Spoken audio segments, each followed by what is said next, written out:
I tried to leave as that other person, but.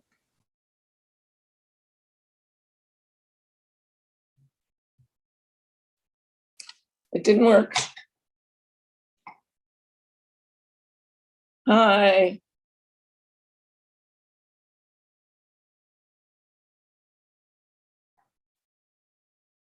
She's talking. She has to unmute herself. I'm saying the weather's great and it's helping me to live again. Good. Mickey, how many K's? How many K's in Mickey? How many what? How many K's in Mickey? It's MICKI and it's for Migdalia. How are you, Mickey? Do I have it right? Yes, that's good. Thank you. Hello. Hi, Roberta. Hi, everyone. Hi. Hi, Daniel. It says Luke Wolf. Hi guys, how are you? Hi, Daniel. Good. Are you keeping very busy? Very busy indeed. Good to be busy. Yeah.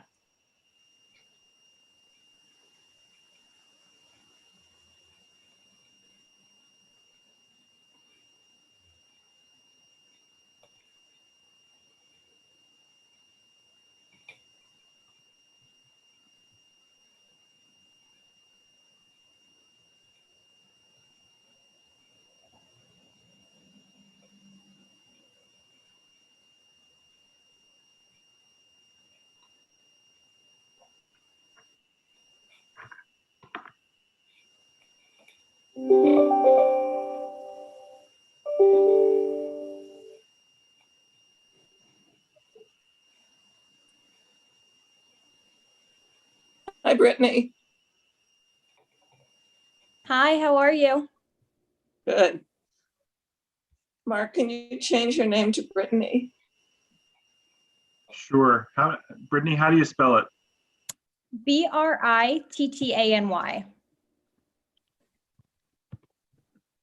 I'm sorry, B-R-Y? Brittany. Yeah. And then your last name? McDonald's, like the restaurant. One of my lifelong friends is Joe McDonald and says exactly the same thing when he spells his name. It's the easiest way. Hi, Lisa.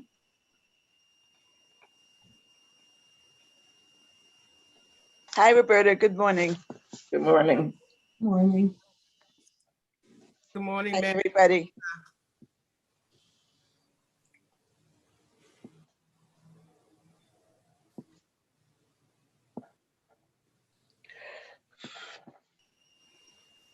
We'll just wait a couple more minutes. We're expecting Eric's going to do an update on vaccines for us. Great.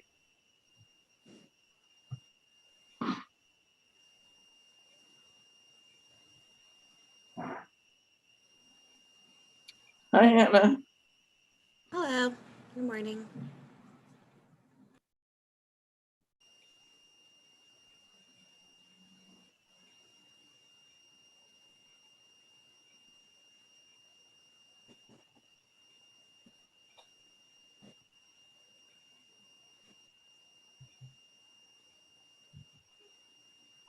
Hi, Eric. Morning, everyone. Is that Mark, Rita? that's Rita. Okay. Good morning, Eric. Hey, Madeline.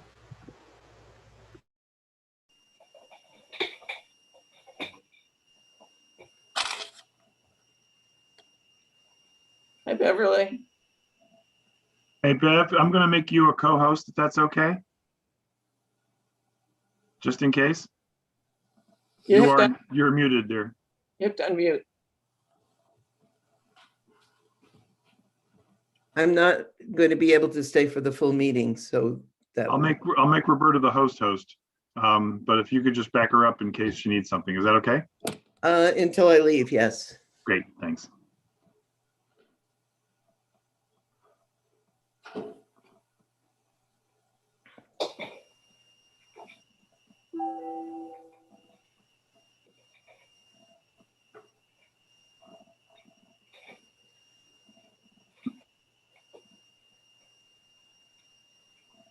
Let's wait one more minute and then we'll start.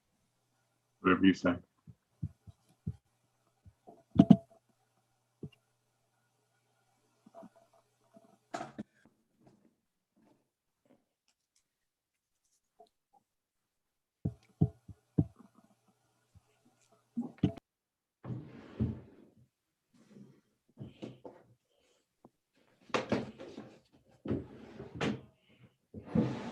I suggest we start.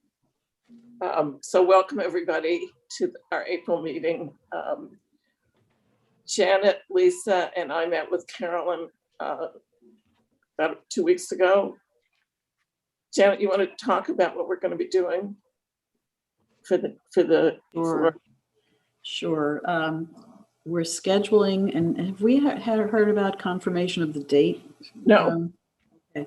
Because we're looking at doing a program at the end of May in recognition of Older Americans Month with Carolyn Stern, who's with the Center for Hearing and Communication. So it's going to be a program on hearing and vision.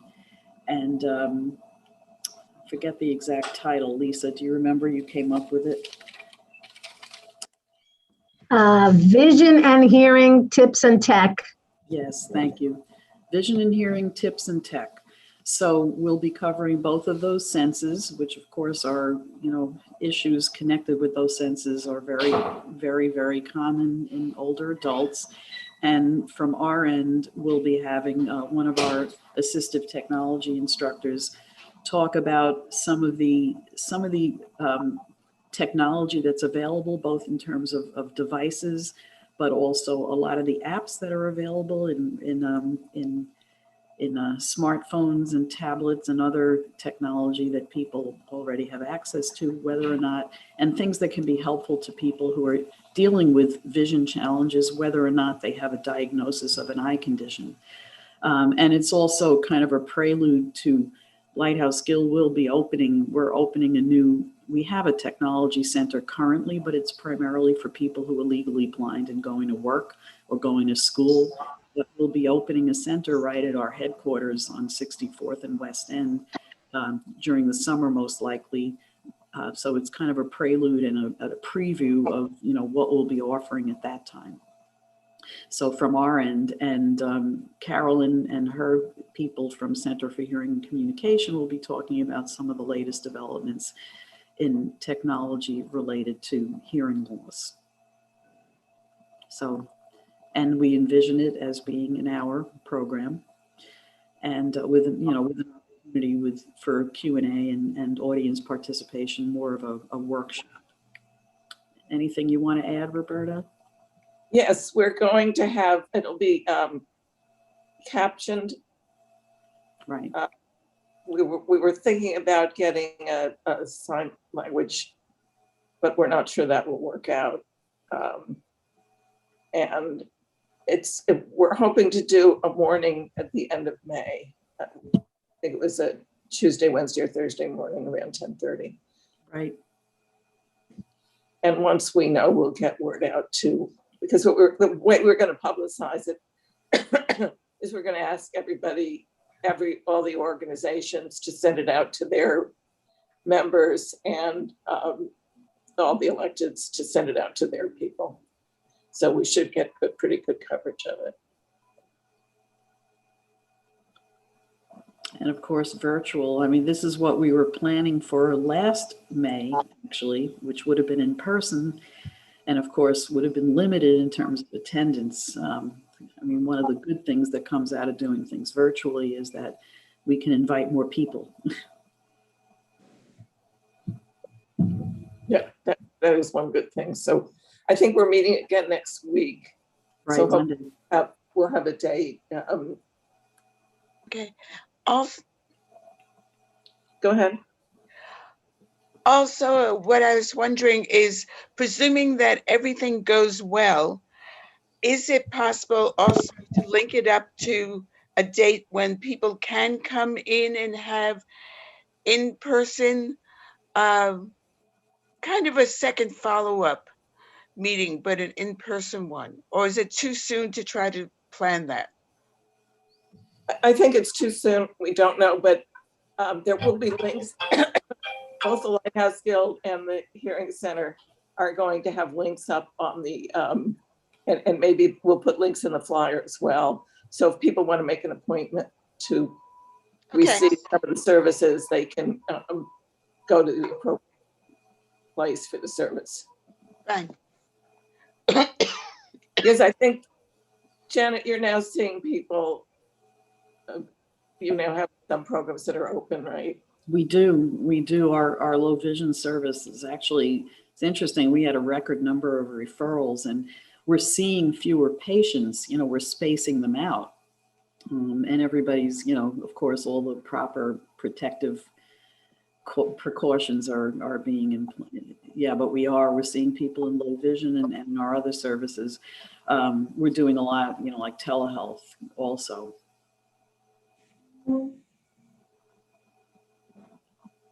And we are envisioning that, the center that I'm talking about is slated to open, like I said, sometime in the summer, and that will be an in-person, we're, of course, keeping an eye on what's going on with COVID, but by that time, hopefully the vast majority of people should be vaccinated. And for that, I'll keep you all posted because we'll probably do, circumstances permitting some type of opening event for that as well. And, it's going to be pretty interesting. It's going to be set up with technology at our headquarters with like a sample apartment and all kinds of things and instruction that people can get and bring in their own devices. Excellent. And just Go ahead.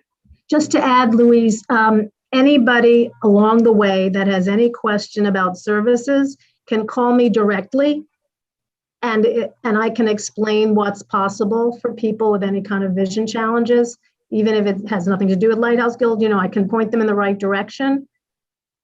So I'll just put my phone number in the chat because things are available now, for people too. Yeah, and thanks, Lisa. And I'd like to add to that one of the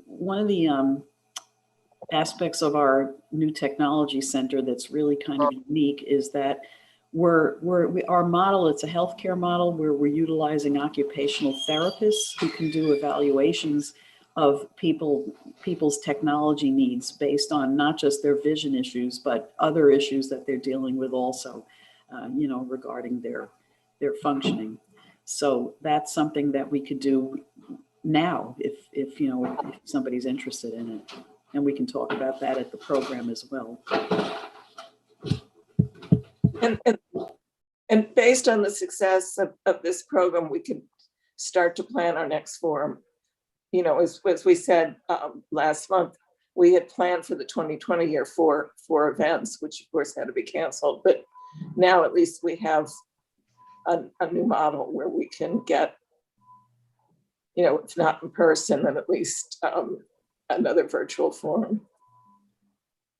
Eric, do you want to give us an update of some of the questions we had for you last time? Yeah, sure. Hey, everybody. This is Eric Cuello with Councilmember Mark Levine's office. Roberta and I had connected. I think there were two specific questions. One was about the new walk-in protocol for those who are able to walk into a center. I'm going to share a flyer with everyone. There are essentially 3 centers around the CB7 area, none within CB7 currently though. One is on 26th Street, the other is on East 43rd, and then to the north end, City College. So as best as we can to direct folks there would be great. So again, I'll share that flyer. And then Roberta, I think the other question was regarding homebound, correct? Yes. So, I'm still waiting on a response from kind of like the COVID team over at the mayor's office. However, for those who need the information and the link for sign up, that interest form in order to get on the list, I will drop that in the chat. But we're asking for more information and guidance specifically about where the rollout is at right now. So I don't have a response from them just yet on that. Well, Eric, I've been talking to Tommy from Assemblyman Danny O'Donnell's office, and he said that Assemblyman Danny O'Donnell was on the task force for the governor to do pop-ups, and they were having trouble uh, getting pop-ups in this area. I gave him 3 locations, but one of them I don't think it's going to be viable, which is my church, St. Michael's, because of accessibility to disabled. And the other 2 places, Mickey's on the line. I suggested Red Oak and the Children's Aid Society, but nobody hasn't gotten back to me yet. So if you could, Yeah, no, I thanks Madeline for that. And no, we have also been advocating for this at the city level too. We have um, Douglas houses, we have over at the senior center, we have Red Oak, a couple of churches in the area, um, just anything that could facilitate. I think, even going a but it's little not north of, publicized. That's what I'm saying. You all know, and maybe it's like a few word of mouth, but it's not really widely known in the area. about the pop-up sites themselves. Yes. Yeah, and that's something that we've stressed to them about making sure that people know. The concern has been if it's widely publicized, that people from outside, not just the district, but outside the city even, are coming to these sites. That seems to have been the biggest issue. So what we've been encouraging more of is the door knocking, having folks, ambassadors in the lobby, et cetera, letting folks know that this is going to be happening. So I'll make sure to stress to them that they need to do more of that. And one of the things as well is, um, most of the time now, I think we're hearing about these sites after they've happened because of how little word of mouth is, or how much advertising is happening, or rather not happening. So we're trying to get information about, well, can you give us a list of where you have been so far, how many folks, and what the second rounds of reach out, et cetera, needs to be at those sites. So we're pushing on that too. I want to say one more thing, and then I'm going to keep quiet. There's also disinformation as far as with the Hispanic community. I'm going as far as my building. They're waiting for their doctors to give them the shot. And I don't know if because of their pre-existing illnesses, they're waiting and waiting and waiting. Because I know with my doctor alone, it's hard to get an appointment. But I went to Walgreens and got my shot. However, these people, one of my neighbors, I told her get her grandson to help her go online. There has to be some Hispanic outreach as well in this community. It's lost. No, I hear that, and we've been making calls. Like we do check-in calls at the council office, and we've been reaching out to the Hispanic community as well, asking them what they need, how we can help. I know that the rollout for physicians is starting out. I think the Somos network is one of the first ones that's doing this, which has a large Hispanic clientele as well. So hopefully that starts to address that. But I appreciate you bringing that up. I see 2 hands, so I see Susan and Vicky. I want to add to this, please. Victor reached out to me about 2 weeks ago to bring vaccines for seniors at my site at Douglas, the Senior Center at Douglas. And when they called, I had just gotten a flood. I've been in that site for 6 years, and every other month we have flooding. So NYCHA promised me that they would get it ready for vaccination site. And as of yesterday, I had to cancel it because I had another flood. And yesterday's flood was from bathrooms, toilets. So I called it and I canceled it. I have a commitment meeting today with my executive director, Paul, to see if in fact we could use the Red Oak. But I'm really advocating for a site in NYCHA, in Douglas, because a lot of those seniors, it's not fair. It's not fair that they have to walk out of their complex to come. It's only 6 blocks or 4 blocks, but that's a lot for them, for some of them. Their comfort zone. It's not fair. They should have their own hub. They should have there are places in there, and I think Madeline is suggesting where we could put a vaccination hub right in there, and that's. Yeah. I'd be willing to help. I have a lot of staff that are very well trained in delivering this vaccine and what we have to do with the seniors, and we're bilingual. And so I'm available, my staff, to help, but I think you should please find the site, because I've tried in there, and you know who I'm talking about, to give you the site, and I have not been successful. Nikki, I hear you 100% on that. I think so. The council member has now done 2 rounds of letters to the administration on this. You know, we want all of our niches to be sites because we want to make sure that we're getting in there, especially some of the largest ones like Douglas. So, you know, we're going to continue on those efforts. And of course, like once we hear anything, we know that the advertising will be light, but we'll of course make sure to reach out to leadership and folks who are, you know, active there, like Madeline, like you, etc. So, you know, hopefully we'll have that soon, and we'll be in contact on those. Thank you. Eric, is Children's Aid viable? Excuse me? Is the Children's Aid site viable? I believe so. That's what we have told. We've produced a list of, I mean, it also includes some sites north of CB7 because the council members district goes above that, but we have a list of just a couple of dozen sites that we have recommended that have not only meet the criteria, but have people saying, we welcome doing this site, reach out to us now, we will open our doors to do it. So thank you. Susan, I see you have your hand up. You have to unmute. Sorry. No, I'm just echoing Eric. It's so nice to see you. And I know that our senior programs are outside Mark's district, but we do serve your constituents. And it's, Mickey's speaking for the whole field. This is total chaos. It comes down to, I know a guy, you know, we were able to vaccinate at one of our sites at Amsterdam Houses only because Senator Robert Jackson happened to run into somebody who happened to know a pharmacist. And that's not how the city should be running. And I know everybody on this call is so aware of it. But it's just so pervasively systemic that there's all this rhetoric about, you know, health disparities. We got to get to these hard to reach communities, and then nothing, like no actual follow through in action.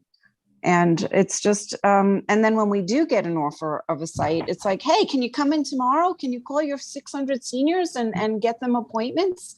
And it's just not, there's just a total lack of planning. It's so chaotic, and it's such a deep disservice to people. And to Madeline's point, we've had seniors come to vaccination events and been turned away because their doctors told them, you shouldn't do it at a mass event. And we've had we've been crazily faxing consents from doctors in the middle of vaccination events because we weren't told ahead of time that people needed the doctor's consent. So it's not totally ignorance that's causing vaccine hesitancy. I think there's no clear messaging, there's no consistent practice. It's very confusing. And definitely what seems to work best is the peer-to-peer people, you know, it comes down to the usual peer-to-peer that we do as professionals and senior to senior in terms of making this work. But that's not how a city this size with this number of resources should be working. Thanks. Brittany, do you have what's happening with your with Dorot? Yeah, I don't really have any specific updates at this time. Nothing really new as compared to last meeting. I just want to echo what Susan said in that it is frustrating, and a lot of our constituents are still waiting on their vaccines. I am appreciative of the efforts to get homebound seniors vaccinated because that has been huge for our constituents. So that is a silver lining, but yeah. Mark, I see you've joined us. Greetings, everybody. Just in terms of vaccination, I think we've been having, I guess, some success on our side, partnering with Ryan Health and Dwayne Reed and a couple pharmacies from the Bronx. So we have that. I think homebound is the next thing that we're really looking at and trying to partner. I know Essen Pharmacy is willing to partner with us. They gave us a last minute thing, which didn't, you know, we need some planning for homebound to be able to know who people are and where and how. So that didn't necessarily pan out, but I'm trying to work with them to see how many people we can reach in that area. And we just did some things again, maybe outside of CB7, just with Clinton houses and I think another one of the houses. So we've been trying to target definitely low income and persons of color as a part of the strategies we have. So we have people that will work with us. My biggest challenge is around the eligibility and making sure. And I'm hoping my next event, I really want to wait until it opens up, or if the state can give us for pop-up events, like some sort of waiver. For example, if I bring my grandfather to an event, it'd be great if I could get vaccinated as well. If I live in the house, if it's a multi-generational family, and there's just a lot of restrictions now where pharmacies can only do 60 and up or other things, but then a health center can do this, and so that's where I'm confused in putting on events. And then we have different changes coming in the midst of I had a change coming in the midst of the event where the state changed the Duane Reade or Walgreens kind of designations, and that changed the event. So that's where I'm really, I would love to see a waiver for pop-up events that would allow for all people coming, maybe even above a certain age, to be vaccinated.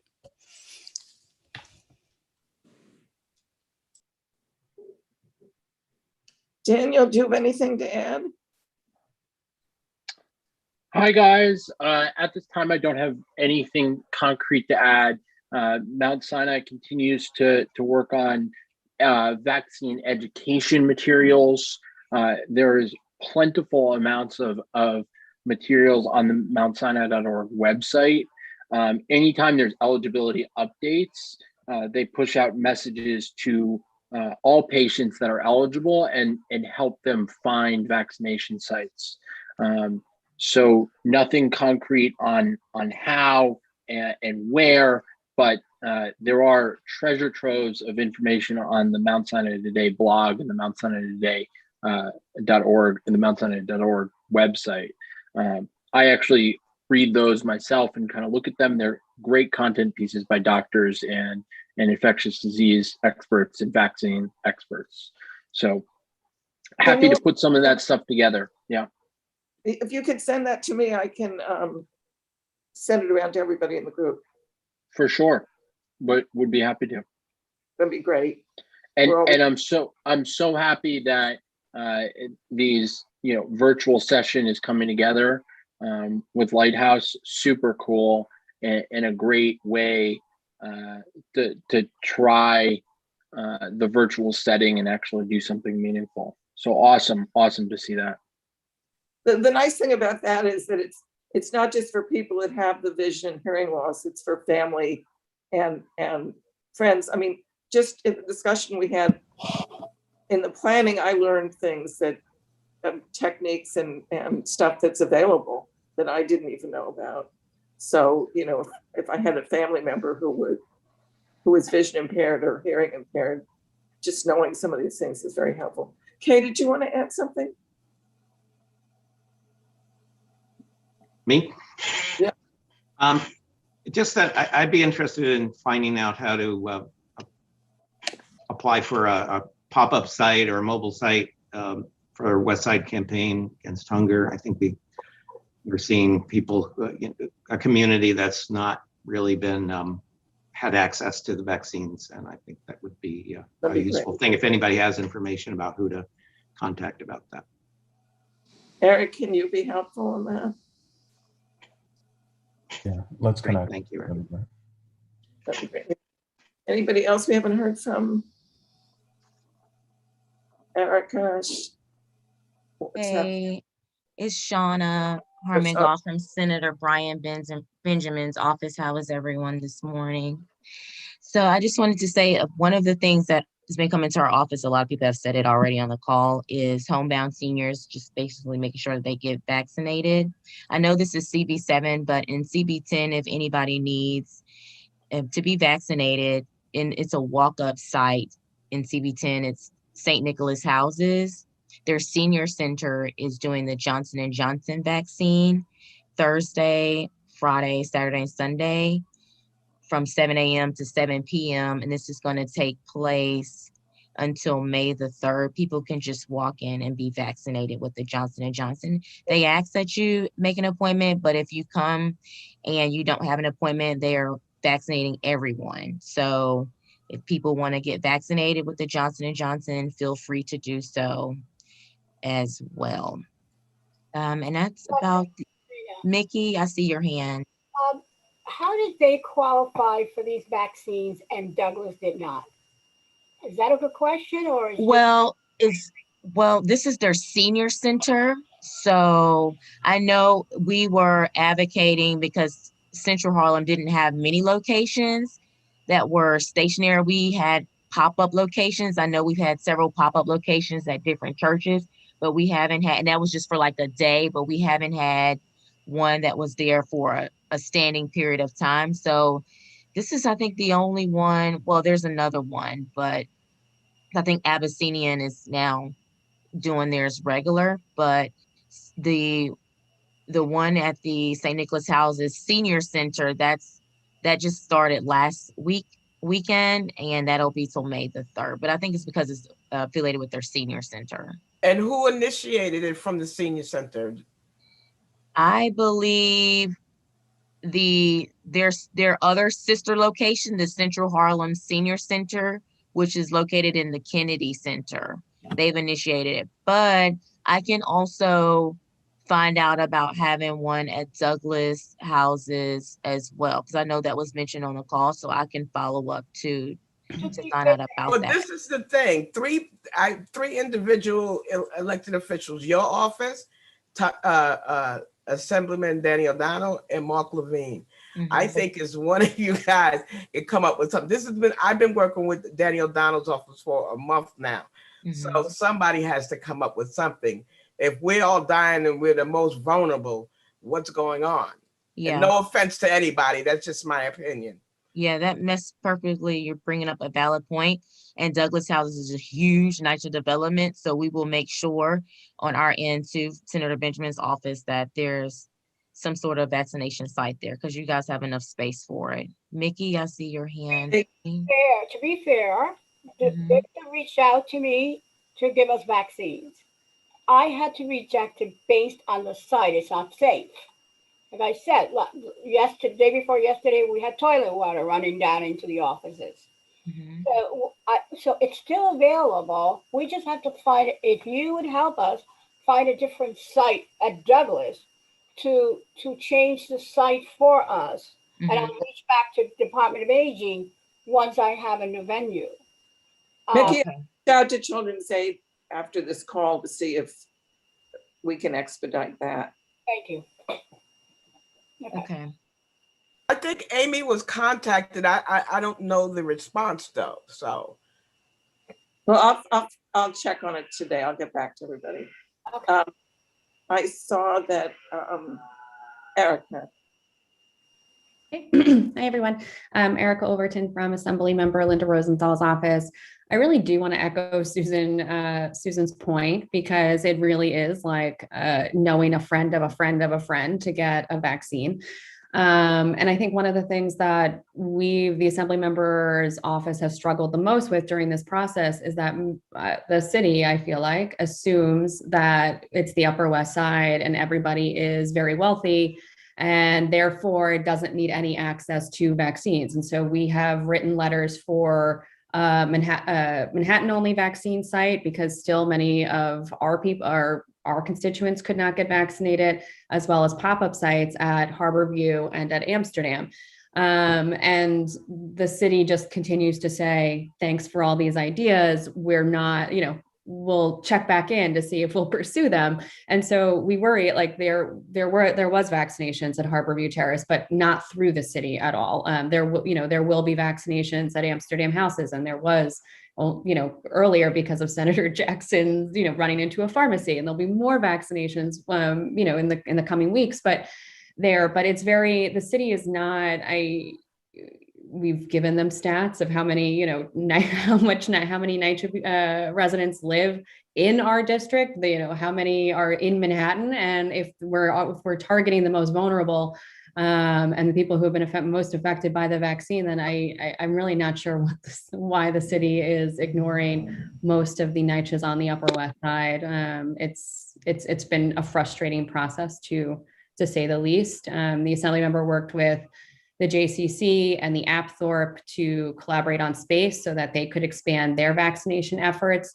I think they are low on supply this week, so it's not going to happen this weekend. It will probably happen next. But it's all around just different elected officials coordinating with different random groups and not a real cohesive patchwork. And so that's what we've been up against in our office.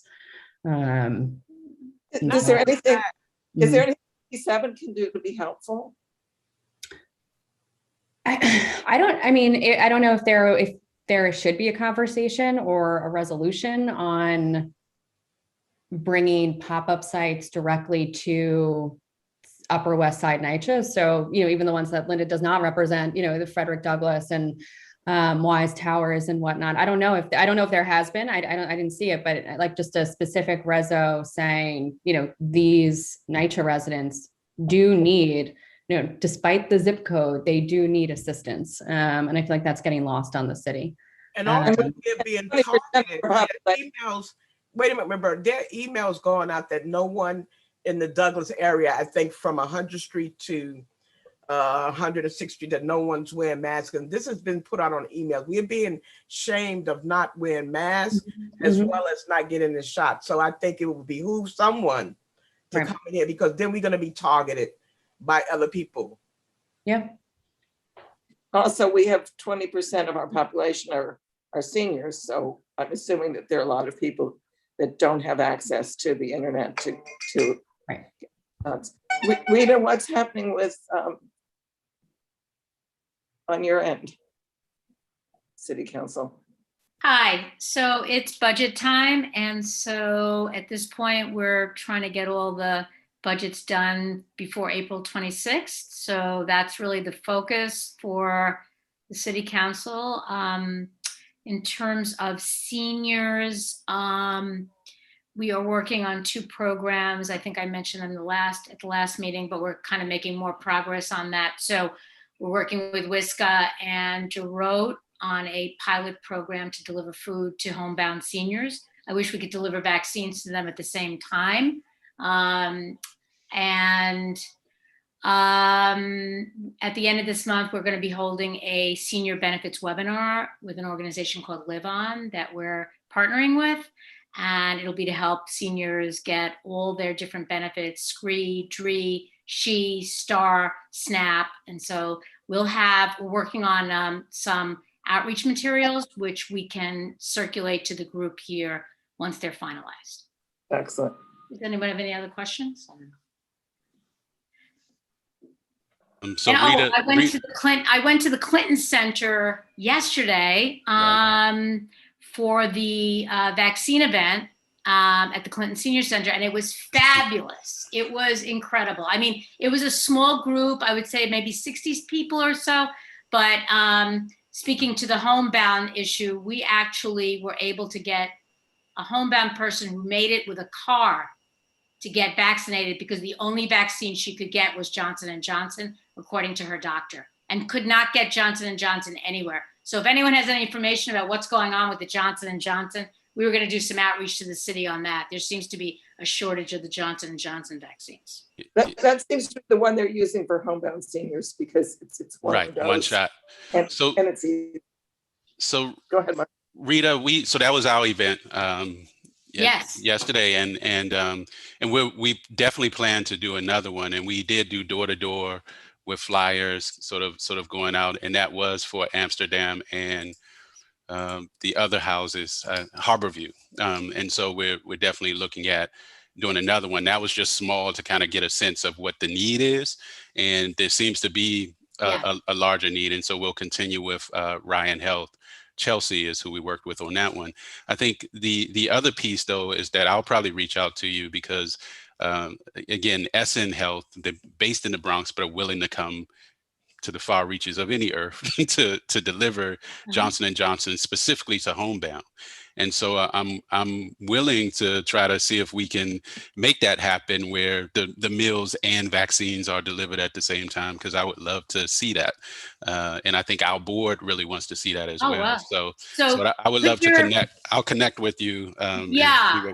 Because that would really, really be great, because we're identifying for the pilot program 25 homebound seniors. And, you know, we don't know yet if they've been vaccinated or not, because the calls haven't been actually made. So now would be a good time for you and I will touch base after we get off. That would be a serious pilot program, because I don't think that exists anywhere in the city. I would love to make it happen. Excellent. Thank you. That'd be great.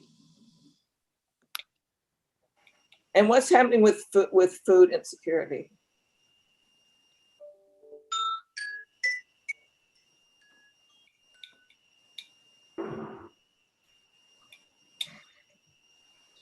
Hey, Yeah, I mean, it's here, it's increasing. We're seeing 4 times the numbers we were pre-pandemic. We're also trying to bring food to people rather than making people come to food. So we're delivering in all the boroughs and working through New York Presbyterian with their farm ecology program to bring healthy food to people. So and I think it's going to just keep increasing. I wish it weren't. Yeah, it's a big problem. How did this stimulus money help anyone? Do anyone have any idea what benefits did it help people who are in need? Does anyone know? We've had a lot of people who just couldn't access it because they're undocumented immigrants. And so Goddard's actually been running a direct relief program for people who need food, you know, sort of beyond what's available through the regular benefit system. And we have had a couple of seniors apply because the Get Food program that they're eligible for it actually was harmful to their particular health conditions. And so we were able to send them vouchers for food to use in the grocery store. And, you know, those are mostly people who couldn't, you know, who are limited in mobility also.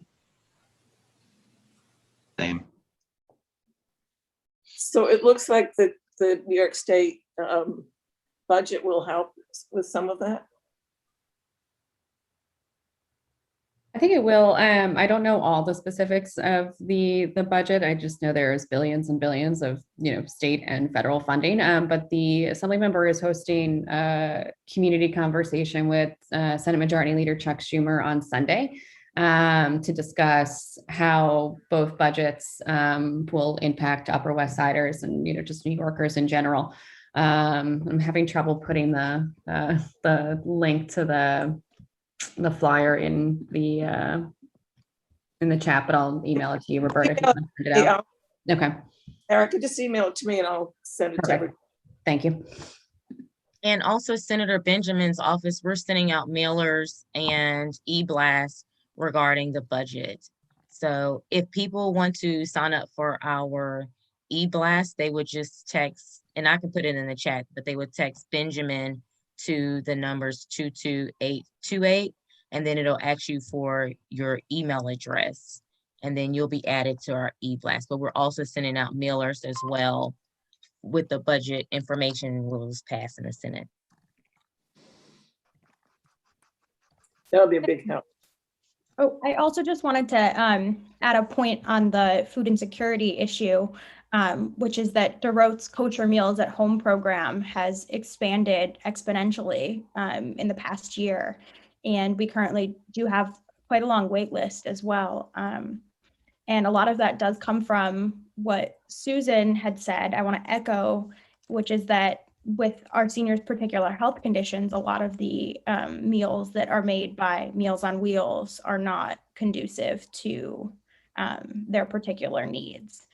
So that's something that DeRote is kind of contending with and trying to manage, having enough resources to support the program because it just keeps growing and growing. So food insecurity is definitely, you know, it's not going down.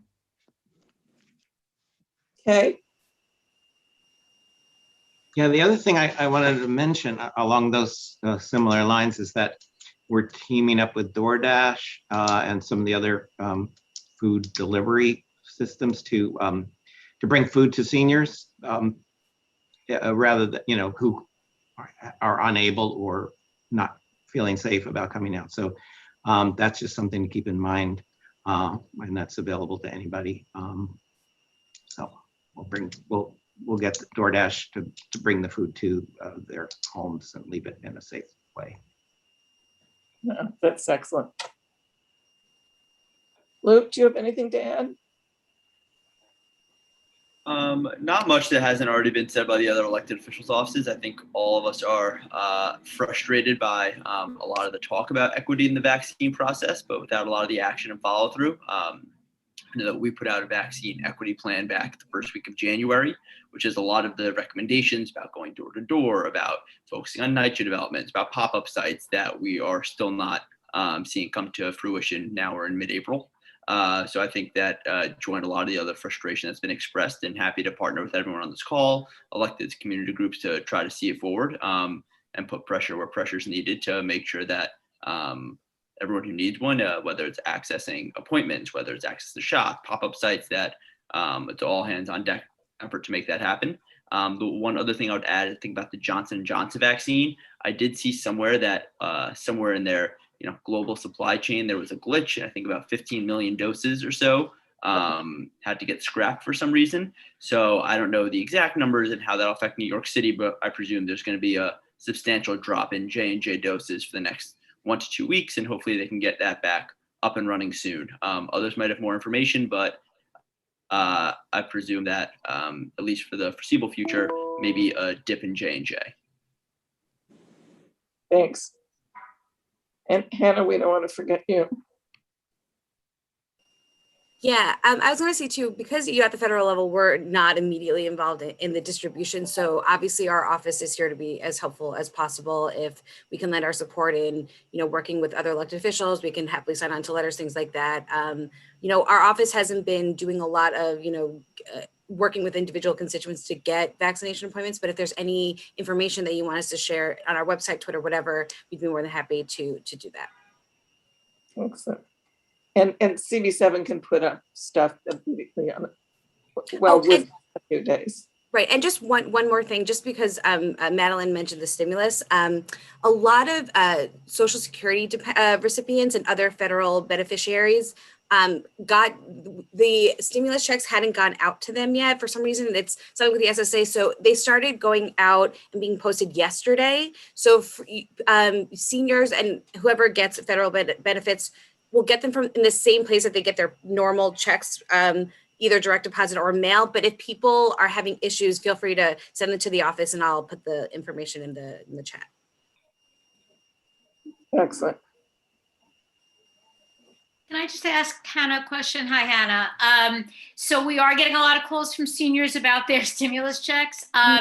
Just so we have a sense of timeline, they just started going out yesterday. What do you anticipate as the time frame to get them all out to all Social Security recipients? So we only, the IRS gives out guidance of when things are going out. So I don't know the exact timing. I know that they're doing it in batches. So for direct deposits, hopefully folks got it yesterday. It should be posted by yesterday. My casework colleague who liaises with the IRS will have more information. So I'll touch base with her and try to get the most up-to-date information. But at the moment, I guess sending folks to our office is the best course of action. And then if for computer literate folks, there is an IRS Get My Payment tool, and that's where people can look up where their payment is. Right now, we don't have a tracking system. So in the previous rounds of the stimulus, at some point, the IRS offered, Track My Payment, where if it didn't get posted yet, we can literally do a trace on it. We're not there yet. So the Get My Payment tool is the best option. And again, if people are not savvy with computers or don't have access to computers, feel free to send them to our office and we'll work with them. It tells you what date that it's going to be deposited if you're on Social Security. I'm on Social Security, and I got it very quickly. Okay.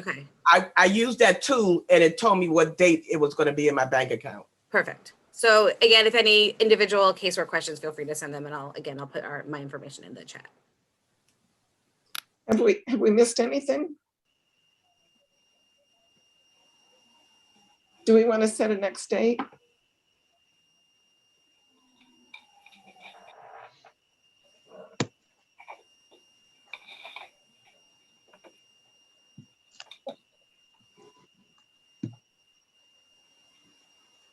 How often do you want to meet, Roberta? Well, we've been meeting once a month. Is that too much or? I think that cadence is good. Okay. It's a good way to get stuff done. If we're meeting the first Thursday, then it would be May 6th. Sounds good. That's good. 10. 10 o'clock, yep. Okay, and that also would be before our forum. So Yeah. it'd be time to get out the publicity. Yeah, that'll be a few weeks, two to 3 weeks before. That's good. Right. And once we know when the forum is going to be, I can send an email out to everybody just to give them a heads up that just save the date. Thanks, everybody. This was great. I think we've accomplished something, hopefully. Always. Good to see everybody. Take care. Thank you so much. Thank you all. Thank you all. Thank you Thanks all. all. Bye. Everyone. Bye. Bye.